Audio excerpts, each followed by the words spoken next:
sesudah menginjil harus memuridkan. Kenapa memuridkan? Seperti saya katakan tadi, kalau saya pun saudaraku orang ya dokter anak, tidak usah dokter anak lah, kita saja pun tidak mau anak-anak kita tetap bayi. Bisa bayangkan anak saudara 10 semua bayi. Sebentar ini, ma minta, oh ini ya ganti popok, sebentar lagi minta, sebentar lagi dia saudaraku jatuh. Itu saja kerja kita. Coba bayangkan. Tetapi kalau kita muridkan dia, kita ajari dia bertumbuh dewasa, 10 pun anak kita. Susana Wesley, ibunya John Wesley, berdiri metodis, anaknya 16. Tapi bisa diajarinya semua. Yang tua mengajar adiknya mengajar adiknya lagi, adik. Demikian dibuatnya semua. Sehingga anaknya 2 jadi penginjil dunia, yang lainnya pun semua bisa jadi orang berhasil. Mengapa? Karena diajarinya memuridkan. Satu demi satu anak-anaknya itu. Kalau anak itu semua saudaraku jadi baik, dan kalau badannya besar jadi preman, susah kita. Gereja pun saudaraku kalau baik semua, Pak Pendeta ini susah. Tapi kalau saudara bertumbuh semuanya baik, oh bersama-sama dan menangkan seluruh makhluk ini. Kalau nggak kita rajin, kalau ada toko kita, dia bantu kita di toko. Dibantunya mamanya di dapur atau di mana saja. Kalau ada pengusaha kita yang lain bisa ditolongnya. Tetapi kalau tidak, dia tetap menjadi beban. Bukan saja menjadi beban, lama-lama jadi preman, bahkan mengganggu, bahkan tidak memberi kemuliaan. Hari ini, mari kita semua sungguh-sungguh bertumbuh dan sungguh-sungguh menjadi orang-orang dewasa kami dan bisa bertumbuh. Karena semua kita ini sebenarnya ada panggilan Tuhan, ya, ada rencana Tuhan dalam hidup kita. Tadi saya katakan bahwasanya gereja itu eklesia dipisahkan, tetapi banyak perumpamaan mengenai gereja. Ada rumah Tuhan, ada namanya tubuh Kristus, ya. Kalau tubuh Kristus ini semua ada fungsinya. Jadi saudara ini semua yang ada di sini sebenarnya ada panggilan Tuhan kepada saudara. Amin. Kalau saudara belajar ilmu kesehatan, saudara akan tahu, ya. Misalnya otot muka beda dengan otot tangan. Sama-sama otot tapi beda. Ya, kaki beda dengan perut dan lain, semua beda. Tapi semua perlu. Tidak ada yang tidak perlu. Nanti saudara berkata, apalah perlunya? Katakan saya teh kuping, ada perlunya saudaraku. Ya, teh kuping itu pahit sekali. Kalau masuk binatang kecil dia pahit, dia keluar. Tidak jadi kuping kita dikoreknya. Kalau nggak percaya bisa korek coba. Maksud saya, begitulah pentingnya semua kita kepada Tuhan. Jadi jangan katakan saya nggak ada pendidikan, saya nggak sekolah teologi, oh saya ini bukan orang yang pintar. Tidak ada. Semua Tuhan perlu kita. Saudara kerjakan apa yang ini. Semua punya talenta. Haleluya. Talenta yang paling mudah senyum manis. Saudara kalau punya senyum manis, saudara senyum, separuh persoalan orang sudah hilang. Pada hari Minggu, saudara kata, haleluya saudaraku, apa kabar, Tuhan memberkatimu. Hilang separuh, aku Minggu gak datang lagi. Asal aku datang ke gereja, disambut oleh anak-anak Tuhan. Apapun persoalanku, sudah merasa seperti sudah hilang semuanya. Nah itulah talenta saudara. Ya, buka mulut kita untuk memberkati. Selain itu Tuhan memberikan karunia-karunia kepada kita.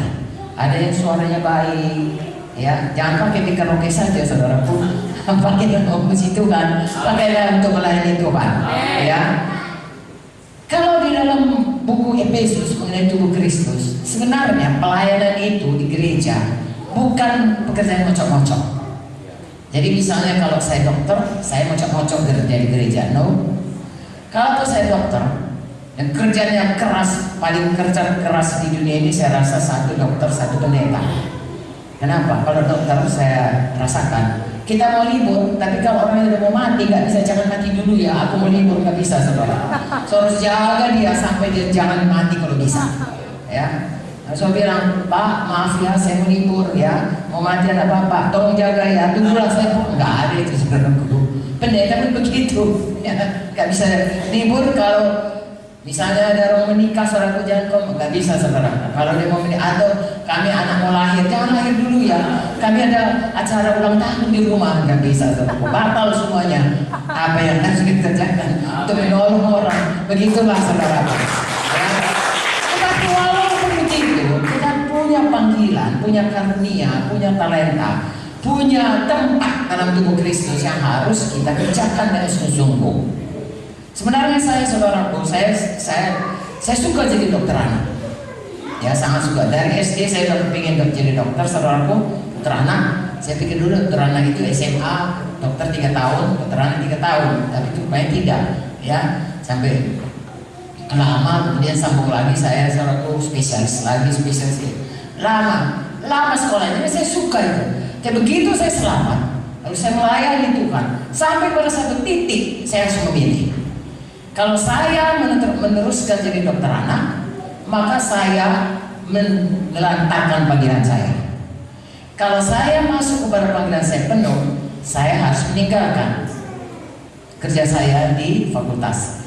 Sebab berarti nanti saya korupsi di sini. Saya kerja tidak. Saya disuruh Tuhan mencari orang yang selalu bersungguh-sungguh hati. Amin. Lalu saya merasakan Tuhan memanggil saudaraku, kalau dokter anak itu banyak bisa menggantikannya. Saya tawarkan siapa yang mau, saya didik seberapa ilmu saya didik. Tapi untuk menjadi hamba Tuhan, saudaraku, tidak banyak orang mau. Ya, dan itu panggilan yang tidak bisa digantikan orang lain lagi. Lalu kemudian saudaraku, saya mau pensiun beberapa tahun lagi. Saya bilang sama Pak Munti, ya Pak, saya kan tinggal beberapa tahun lagi pensiun, saya siapkan. Lalu Pak Munti berkata, pensiun dari kerajaan sorga jauh lebih baik daripada pensiun negara Republik Indonesia. Saya beriman, percaya, dan saya tinggalkan semua saudara. Orang bilang saya gila, ya, karena di seluruh USU itu di rumah sakit, namanya rumah sakit Pirngadi kalau waktu itu, ya, saudara, tidak ada dokter Kristen. Kami hanya 2, saya dan adik ipar saya, adik Pak Munti. Ya, jadi waktu saya minta berhenti, orang Kristen yang marah. Saudara, dia bilang, kau tidak banyak orang Kristen. Kalau saya bilang, kalian bisa gantikan aku, tapi aku harus jadi hamba Tuhan. Lalu orang yang Muslimnya berkata, sok kali, macam hebat kali lah jadi pendeta itu. Saya memang hebat, cuma gila Yesus. Dan saudaraku, dan saya tidak pernah menyesal karena itu panggilan Tuhan. Dan saya bersyukur saudaraku, kalau saya tidak menyambutnya, saya sudah di mana-mana sekarang ini. Ya, karena ya kawan-kawan saya hampir semuanya sudah meninggal. Satu-satu tinggal saudaraku dengan segala macam keluhan. Ada yang sudah tidak jalan, tidak bisa jalan, ada yang operasi dan sebagainya. Dan saya masih sampai di Ambon pada hari ini. Begitulah teman-teman. Jadi saya rasa, saudara, marilah ikuti apa panggilan Tuhan. Kalau Tuhan sudah bicara kepada saudara, sambutlah itu sungguh-sungguh. Ada rencana Tuhan dalam, kalau misalnya saudara tangan, lalu saudara tidak mau jadi tangan, maka tubuh Kristus itu puntung tangannya. Atau saudara sudah jadi pelayanan, lalu saudara tinggalkan itu, maka saudara buntungilah itu tubuh Kristus. Jangan saudara. Tempat yang sudah Tuhan taruh, karunia yang sudah Tuhan taruh, kelengkapan ya yang sudah Tuhan taruh, itu semuanya saudara harus jalankanlah dengan segenap hati saudara. Itu kehormatan sungguh-sungguh untuk bisa melayani Tuhan. Haleluya.